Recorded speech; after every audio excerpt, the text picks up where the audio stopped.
Olá, pessoal. Estamos falando deste livro aqui, Um Judeu Marginal, John P. Mayer, volume 12, livro 3, Milagres, dos Milagres da Natureza. Vamos então a mais um milagre, que é o milagre da multiplicação dos pães, né? Aparece em Marcos 6:32. Então, como é esse milagre aqui? É 6:32. E foram de barco a um lugar deserto, afastado. Muitos, porém, os viram partir, e sabendo disso, de todas as cidades correram para lá, a pé, e chegaram antes deles. Assim que ele desembarcou, viu uma grande multidão e ficou tomado de compaixão por eles, pois estavam como ovelhas sem pastor.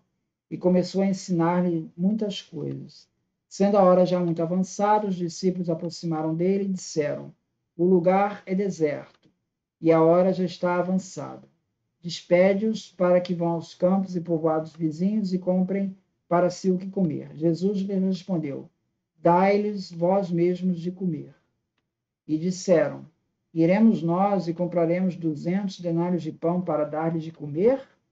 Ele perguntou: Quantos pães tens? Tendo-os informado, responderam: 5 e 2 peixes. Ordenou-lhes então que fizessem todos se acomodarem em grupos de convivas sobre a grama verde e sentaram-se no chão, repartindo-se em grupos de 100 ou de 50. Tomando os 5 pães e os 2 peixes, elevou ele os olhos ao céu, abençoou, partiu os pães e deu-os aos discípulos para que lhe distribuíssem. E partiu também os 2 peixes entre todos. Todos comeram e ficaram saciados. E ainda recolheram 12 cestos cheios de pedaços de pão e de peixes. E os que comeram dos pães eram 5.000 homens. Então, esse é o milagre de multiplicação dos pães, tá? Mais um milagre aqui, relatado aqui por Jesus, tá? Então, o que o João P. Mayer diz sobre este milagre? Bom, esse milagre, então, vai aparecer em Marcos 6:32, tá? Agora,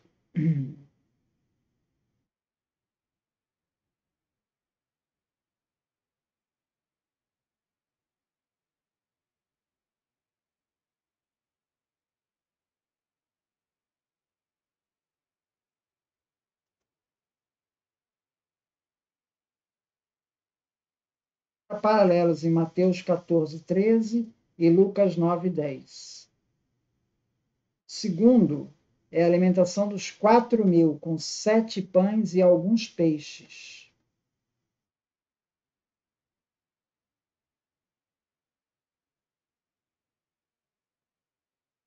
A história da alimentação da multidão, em João 6:1-15, é mais próxima do primeiro relato marcano, pois também fala da alimentação de 5.000 pessoas com 5 pães e 2 peixes.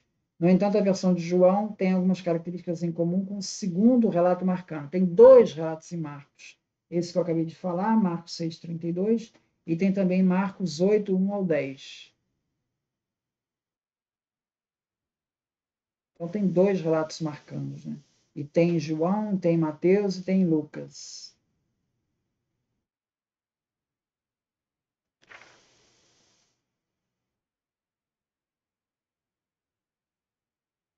Devemos atentar para um fato curioso. Se João conhecia Marcos 6, então ele omitiu de forma consciente alguns dos elementos da narrativa marcana, que lhe teriam servido melhor para transmitir sua própria mensagem teológica.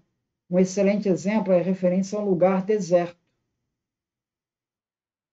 que ocorre em Marcos, como vimos aí no relato dele, Marcos 6. Esse detalhe se enquadraria perfeitamente no discurso sobre o pão da vida de João, que se segue a de uma explicação simbólica da alimentação em João 6.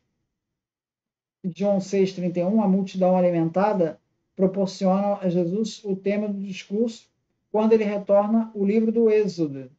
Nossos pais comeram maná no deserto. O discurso decola dessa base de lançamento do tema e, ironicamente, mais adiante, Jesus devolve o tema aos seus oponentes, com uma conotação negativa. Vossos pais comeram maná do deserto e morreram. Parece incrível que João tenha aproveitado vários detalhes de Marcos 6, como a existência de grama sobre a qual a multidão poderia se sentar, em Marcos 6,39, João 6,10, mas tenha omitido a expressão de deserto, né, que se enquadraria perfeitamente com o tema-chave de seu discurso sobre o pão da vida.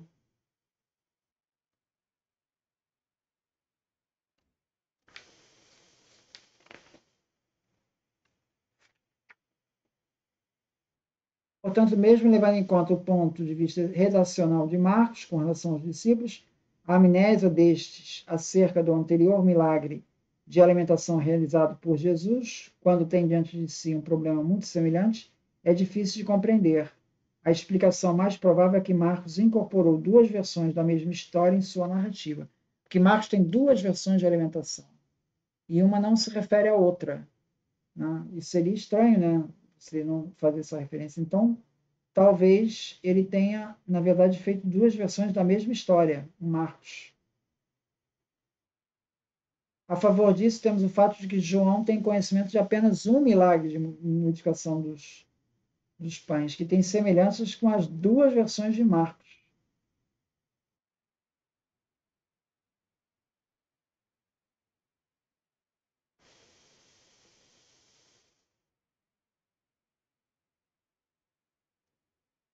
Alguns exegetas que sustentam que ter Jesus realizado durante seu ministério público o que os seus contemporâneos pensavam ser milagres de exorcismo e cura, duvidam que a alimentação da multidão remonte a qualquer evento histórico.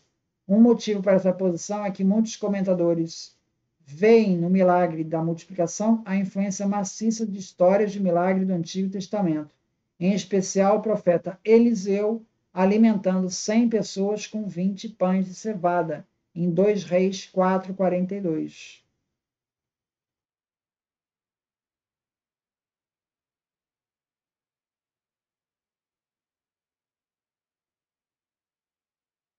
Então, temos esse paralelo aí com o Antigo Testamento.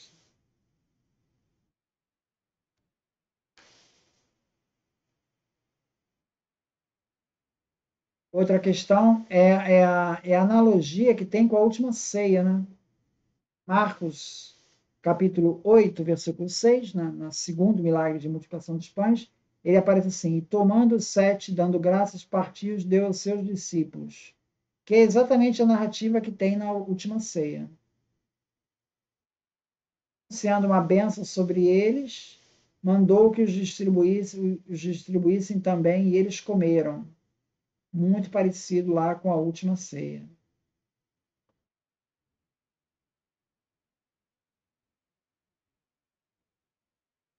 Na verdade, ambas influenciaram as atuais formas do milagre da alimentação do Evangelho. Porém, em especial, se retrocedermos ao que provavelmente era a primitiva forma da história de Jesus alimentando a multidão, o seu núcleo não pode ser explicado apenas com base no milagre de Eliseu ou na narrativa da última ceia.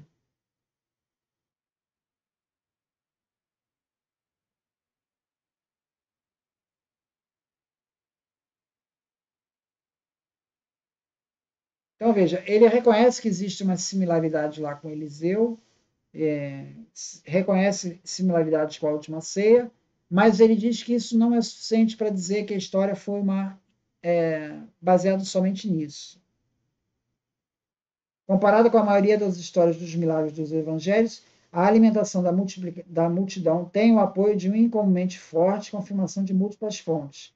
Ela não só é atestada de forma independente por Marcos e por João, mas também por variantes da própria tradição de Marcos. Né? Marcos conta duas vezes. Isso sugere uma longa e complicada história da tradição, retrocedendo até os primórdios da primeira geração cristã.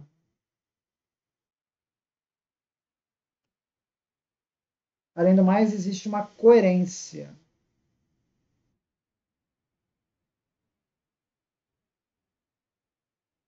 com a mensagem de uma prefiguração de um banquete escatológico final e dar uma amostra antecipada do mesmo, ainda durante seu ministério público. É nesse contexto maior e no hábito regular do ministério público de Jesus, hábito que culminou com o que foi literalmente a última ceia. Então, traz essa coerência.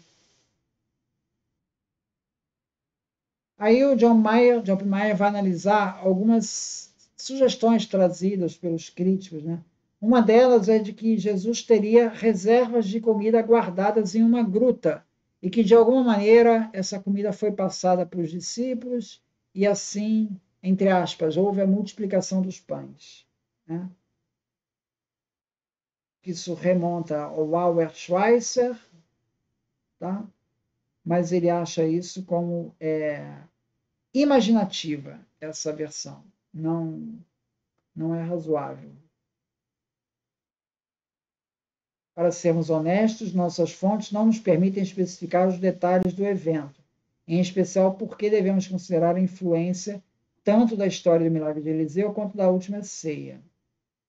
Porém, apesar de nossa exasperante incapacidade de chegarmos a algo específico, no meu entender, pelos critérios de múltipla confirmação de coerência, o mais provável é que por detrás das histórias do Evangelho sobre Jesus alimentando a multidão, tenha existido uma especialmente memorável refeição comunal de pães e peixes, com implicações escatológicas, celebradas por Jesus e seus discípulos. Se algo realmente miraculoso ocorreu, não temos como verificar. Então ele fica em cima do muro, ele não dá posição. Ele diz que houve ali, com certeza, uma ceia, o que ele chama de memorável refeição comunal. Mas ele não chama de milagre.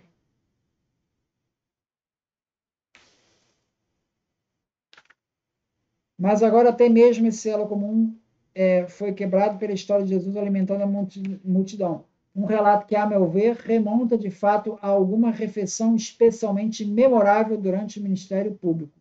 Novamente, pela última vez, a categoria comum denominada de milagres da natureza é vista como uma ilusão. Então ele fica meio que em cima do muro. Ele não diz que se trata de milagre, né? Ele fica meio que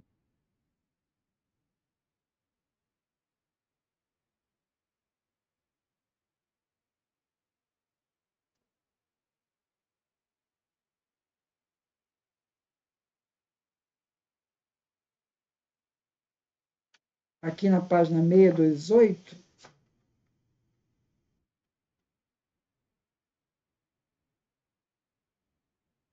Vai falar assim: alguns vão sugerir que pudesse haver algum tipo de evolução na realização dos milagres. Né? Os primeiros milagres de Jesus teria havido algum tipo de recurso físico, como saliva, imposição de mãos, e já os últimos já não teriam mais isso. Né? Então, isso é o que eles chamam de teorias evolucionistas, né, dos milagres. Mas ele diz que não está convencido nisso, porque não é possível traçar uma cronologia muito exata desses fenômenos aí. Então, não é muito convincente essa perspectiva evolucionista. Mas, enfim, no final, ele traça, então, essa questão do milagre mas como algo que ele não chama de milagre, né? Ele chama de memorável refeição comensal. Muito obrigado, então.